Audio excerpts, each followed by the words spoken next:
Cultural generalizations have great power in fixing our way of thinking. Sometimes they also have considerable perspicacity.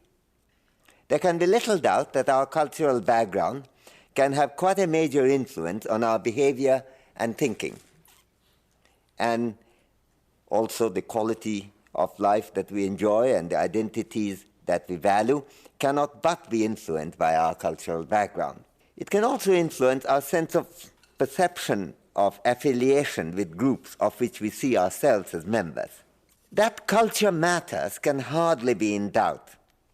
The issue is not whether culture matters, but how does culture matter?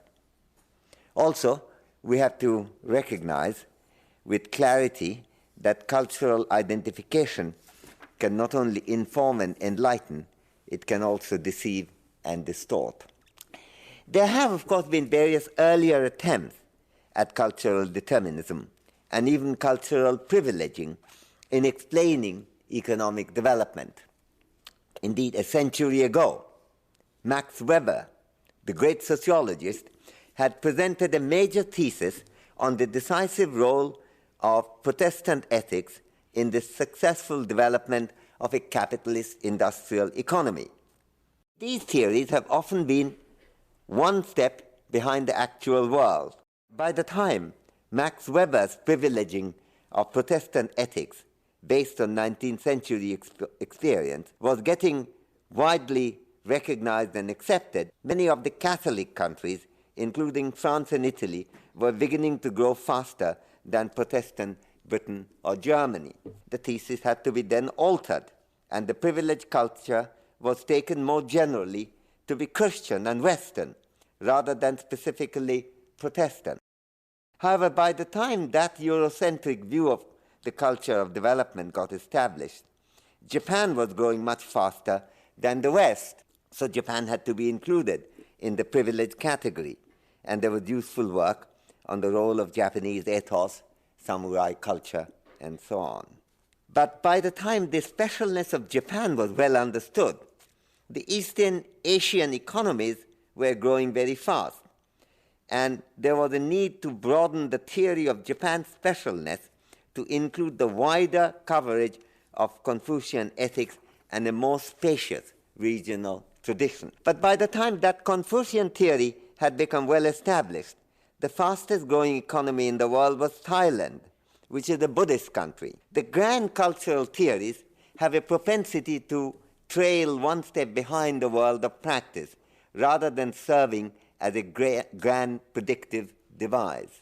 But the attempt to view culture as a singular, stationary, and independent source of development has not been crowned with success. What is needed is not cultural determinism, but the integration of culture in a wider picture in which culture, seen in a dynamic and interactive way, is one important influence among many others. While culture does not work in isolation from other social influences, once we place culture in adequate company, it can then greatly help to eliminate our understanding of the world. Education has a two-way relation with culture. On the one hand, education influences culture very deeply, and on the other, education itself is influenced both by political and social policies and by the interrelation of these policies with existing cultural characteristics.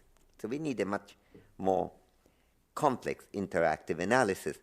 It is, for example, remarkable, just to quote one fact, that nearly every country in the world with a powerful presence of Buddhist tradition has tended to embrace widespread schooling and literacy with some eagerness.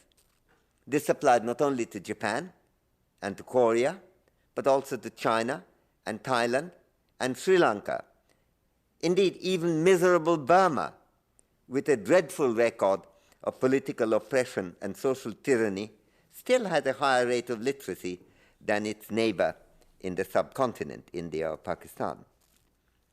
Seen in a broader framework, there is probably something here to investigate and learn from. Given the importance that is attached in Buddhist theory to the ability of people to read religious and philosophical discourses, there is even a prima facie motivational connection here that can be cogently examined and critically scrutinized. Indeed, one of Buddha's major criticisms of Hinduism in his time was that the scriptures were in Sanskrit, which were by then inaccessible to the common people in India. I might say that 2,500 years later, the scriptures are still in Sanskrit. To be sure, the cultural eagerness to expand basic education does not act on its own, and it requires public policy to make rapid expansion possible.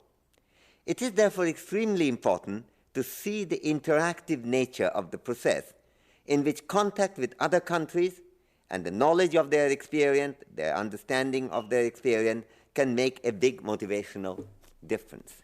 Indeed, Japan's entire experience of economic development was to a great extent driven by human capability formation, which included the role of education and training.